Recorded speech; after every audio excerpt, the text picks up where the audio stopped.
وبداية أنا حابة أرحب بضيفي عبد الكريم حسين أحد الطلبة المشاركين بمظاهرة اليوم أمام وزارة التعليم. حياك الله. أشكرك. شلون الصحة؟ الله بخير. أكيد هم أحب أرحب بياسر. مرحبا ياسر. أهلا. شلونك؟ احنا كنا حسين عبد الكريم يعني درينا بالمظاهرة اللي صارت أمام وزارة التعليم، ودرينا إنه مطالبكم يعني لحد الآن إنه أنتم مصرين عليها. أنا وياك يعني مستمرة، لكن بعد ما أخذ تقرير ياسر اللي هو أيضا كانت مظاهرة أمام بس وزارة التربية. طبعا لين اليوم يمكن يوم المظاهرات العالمي ببغداد، يعني اليوم أكثر من مظاهرة صارت ببغداد. المظاهرة الأولى اللي كانت تخص طلاب التابعين لوزارة التعليم اللي صارت أمام وزارة التعليم، وأما المظاهرة اللي غطيتها أنا اللي هي أيضا يعني الطلاب الخاصين بوزارة التربية اللي تابعين لوزارة التربية. احنا كنا نعرف بأنه العراق بلد ديمقراطي، الدستور الخاص بدولة العراق بأنه تحق لكل شخص إلى الحق بالمظاهرات، لكل شخص إلى الحق بأنه يطالب بحقوقه. لكن احنا اللي نشوفه بالفترة الأخيرة بأنه يعني حتى المظاهرات ما تفيد ويا البعض من الشخصيات السياسية. اليوم راح نتحدث عن المظاهرات اللي طلعت أمام وزارة التربية اللي طالبوا بها الكثير من الطلبة وأهالي الطلبة، وأيضا المعلمين نفسهم اللي يدرسون الطلاب نفسهم شخصيا طلعوا بهاي المظاهرات من أجل بأنه يطالبون بتحسين التعليم الموجود بالعراق، بتحسين مستوى التعليم. يعني مع الأسف اللي نشوفه بالفترة الأخيرة بأنه إلى حد هاي اللحظة كتب كاملة ماكو. إلى حد هاي اللحظة مناهج دراسية إلى حد الآن بعدنا يعني ما بادين بيها. أكل بعض من المدارس أصلا عندهم يعني ما يقارب فقط يمكن 3 مواد دراسية يدرسون بها، والباقيات لحد الآن ما دارسيها. وأكو لجنات تيجي من وزارة التربية وتطلع عليهم تفتيش وتحاسبهم. يا أخي إذا هي نفس الوزارة إلى حد هاي اللحظة ما موزعة كتب، الطالب شنو ذنبه؟ أيضا مو بس يعني ترى المشكلة مو بس بالكتب، لا، المشكلة بالمدرسة نفسها، المشكلة بالمنهج التعليمي، المشكلة بالرحلات اللي موجودة، المشكلة بالخدمات اللي تقدم للمدارس، الخدمات السيئة جدا. يعني الطالب من يفوت للمدرسة مع الأسف احنا وصلنا لهالمستوى هذا من التعليم، احنا بلد الرافدين، احنا بلد أول حضارة، مع الأسف وصل بينا هذا المستوى. نعم. احنا كنا نتمنى انه يطورون هاي المناهج، يعطون مناهج يعني احسن، يضيفون شيء، مو هي نفس هالمناهج بالاخر حتى بالكتب ما تتوزع الطالب. يعني اوكي طالب راح اشترى ملزم، طيب الناس اللي ما عندها فلوس شلون تشتري هاي الكتب، شلون تشتري هاي الملازم؟ يعني ما يفكرون خاصة يمكن احنا راح نوصل نص السنة، ايش باقي على السنة؟ هو ايش ظل على قولتك انت ما ظل شيء على السنه، يعني راح نوصل نص السنه ولا حد هاي اللحظه. يعني مع الاسف المفروض من وزاره التربيه بانه تتخذ اجراء، يعني مو الا يطلعون العالم مظاهرات، اهالي الطلبه المعلمين يطلعون نفسهم مظاهرات. طبعا العالم ملت تعبت يعني لا حد هاي اللحظه، يعني يمكن بعد لنا شهرين على نص السنه ولا حد الان كتب ماكو. ادري يا مستوى وصلنا يعني كتاب اوفره للطالب بس اوكي، يعني هم رضوا بالخدمات السيئه اللي موجوده بكل مدارس العراق. وطبعا هذا شيء واضح جدا، لا أنا طلع من قلبي ولا دا أحكي معلومة جديدة. كل المواطنين يعرفون بالخدمات اللي موجودة، يعني ممكن حتى المرافق الصحية ما تليق بطالب إن كانت من الابتدائية إلى حد الإعدادية، ما تليق بالطالب بأنه يفوت. أيضا حتى الصفوف اللي موجودة بالمدارس بأنه الطالب من يفوت يعني حتى ما له واس يدرس. بصراحة يا أخوان ترى وصلنا لمرحلة يعني بدأ التعليم ومستوى التعليم بالعراق دا ينزل ودا يهبط للأسفل. خلينا نشوف التقرير بتفاصيل أكثر من المظاهرات، من بعدها نرجع نتواصل وياكم.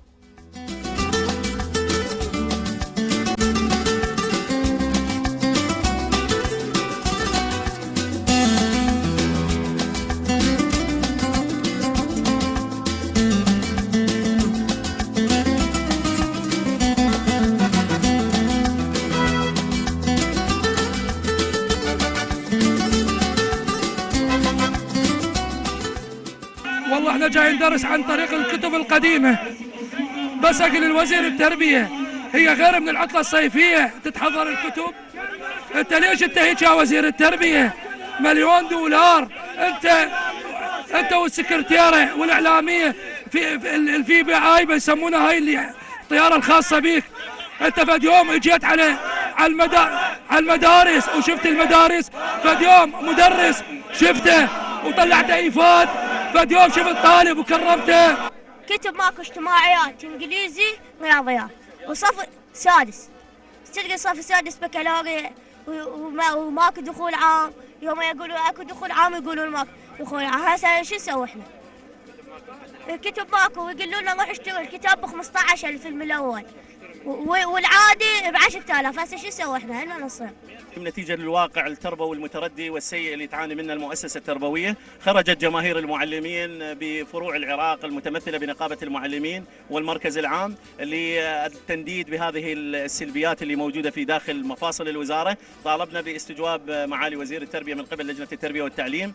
كانت هنالك مطالب كبيرة جدا، وعادت هيكلة الوزارة بالشكل التي تؤدي إلى إيجاد حلول جذرية للمشاكل التي تعاني منها المؤسسة التربوية. هنالك مشاكل كبيرة وهنالك مشاكل معقدة. طالبنا وزارة التربية منذ فترات طويلة، ولكن هناك لم تكن هنالك استجابات. خرجت جماهير المعلمين متمثلة بنقابة المعلمين في فروع بغداد للتنديد وللتظاهر بمثل هكذا سلوكيات أدت إلى انهيار المؤسسة بشكل تام. محاضري محو الأمية، نجحنا مشروع منظمة اليونسكو، صار لنا 5 سنوات نداوم بهذا المشروع. عندنا محاضري 400، عندنا طلبة. مركز المجاهد أول مركز يعتبر بالعراق، مركز المجاهد يضم 450 طالب، 450 طالب. عندنا 9 شعب، ناخذ 6 حصص باليومين، مو بالأسبوع، باليومين 6 حصص.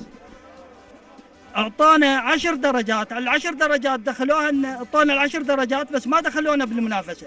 فنريد إنه يعطونا حصة بالتعيين، لا أعطونا فرصة بالتعيين، بس مجرد أعطونا 10 درجات. ال10 درجات شو يسوي بها؟ احنا مناهجنا الكل تعرف المناهج بعد هي ما كامله، زين المدير ما مطالب انه يكمل، المعلم او المدرس ما مطالب يكمل منهج. لما يجينا مشرف، احنا يعني معاناتنا كلش كبيره. لما يجينا مثلا المشرف هم من حقه يريد المعلم او المدرس ماشي بالماده، يعني شهر او شهر ونص، يعني يقعد المعلم او المدرس يعني شلون؟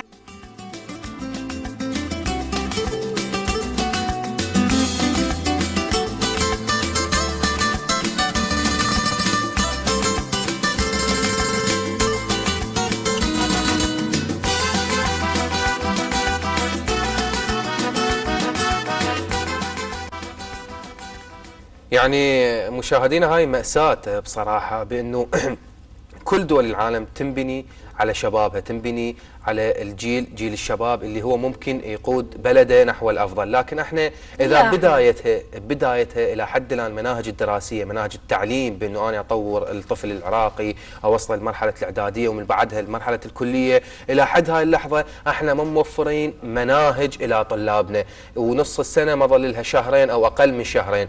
يعني الحل هنا وين؟ يعني مشكله كلش كبيره. المفروض ولو يعني اوكي يطلع متحدث باسم الوزاره، يطلع مدير عام، احكي المتظاهرين، افهمهم الموقف. يعني ماكو داعي بانه يعني تاركين الوضع كله وعايفين على الساطر مثل ما نقولها احنا بالعاميه، بنخليها على الله ونعم بالله. لكن يا اخوان احنا المفروض نلقى صوره حل لهاي المشكله، لان هاي المشكله اذا استمرت هاي تهدم مستوى التعليم في كل محافظات العراق. هاي المشكله كلها تاثر على الطالب نفسه، تاثر عليه اجتماعيا نفسيا. يعني بعدهم هسه هم استقبلوا العام الدراسي الجديد، اذا بالاخر احنا ما مطيهم كتب، يعني بالاخر بعد لهم ما يقارب 16 سنه قدامهم. يعني طبعا احنا ما اول سنه كرهناهم بالتعليم، يعني باقي السنين ايش راح نسوي؟ هاي المظاهرات اليوم الاولى اللي قلنا عليها بوزاره التربيه، مقابل وزاره التربيه. خلينا ننتقل اليوم راح نناقش المظاهره اللي صارت امام وزاره التعليم. عبد الكريم حسين، انا احبك اليوم، يعني احب اسالك اليوم شنو كانت ابرز المطالب اللي انتم يعني ظاهرتوا بها؟ طبعا بدايه ابرز المطالب هو كان مطلبنا واحد، ومطلبنا سلمي، ومظاهرتنا كانت سلميه، وما بذر اي خطا، نعم. وما بذر من اي متظاهر اي صيحه، نعم. يعني خارج اطار المطلب. بل. كان مطلبنا بسيط، انه هو احنا مو ضد القرار. نعم. على فكره احنا مو ضد القرار، احنا مو ضد القرار نهائيا، لكن طلبنا واحد، انه هو يطبق هذا القرار. نعم. لكن يؤجل على يعني على السنه القادمه يطبق هذا القرار. زين، ممكن تتحدثنا عن القرار؟ يعني ممكن كثير من المواطنين دا يجهلون شنو القرار المشاهد. القرار نظام التحميل مثل ما تعرف استاذ ياسر موجود بكل الجامعات، كل الجامعات تعترف بكل الجامعات، حتى الجامعات الاوروبيه. بل. حاليا موجود. لكن الطالب لما مثلا يرسب بمرحله، هو تعاقب لما رسب بالمرحله مالته، تعاقب اخذ عقوبته. لما ينجح من ثم ينجح من هاي المرحله وياخذ وياه ماده او مادتين تحميل، لازم يرجع إلا المرحلة اللي قبلها. اللي قبلها، نعم. وعلى درس او درسين. تعرف هذا قرار مجحف، يعني ما يحمل، ما يشيل الدرس يعني ويا المرحله اللي تعرفون يمكن الكليات الاهليه اقساطها وضعنا الاقتصادي شويه تعبان، تكون غاليه يعني مو كل احد واغلب اغلب الأقساط. اغلب الطلاب نعم. يعني اهاليتهم موظفين، وتعرفون راتب الموظفين مو كافيه.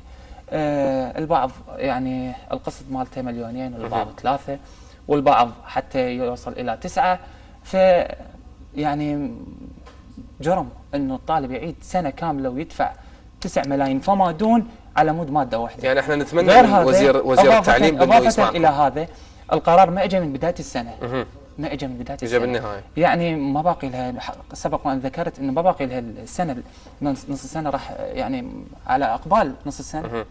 فهذا قرار مجحف، واساسا يعني بعض القانونيين قالوا ان هذا القرار مو صحيح وغير قانوني. طيب عبد الكريم، خلينا نتحدث عن المظاهرات اللي صارت اليوم وعن الاعتداءات اللي صارت ضد المتظاهرين، وبما انه انتم مظاهره سلميه وانتم كلكم طلاب، يعني وزير التعليم المفروض يبقى عليكم كانه انتم اولاده، يعني انتم طلاب وسلاحكم هو القلم وصوتكم.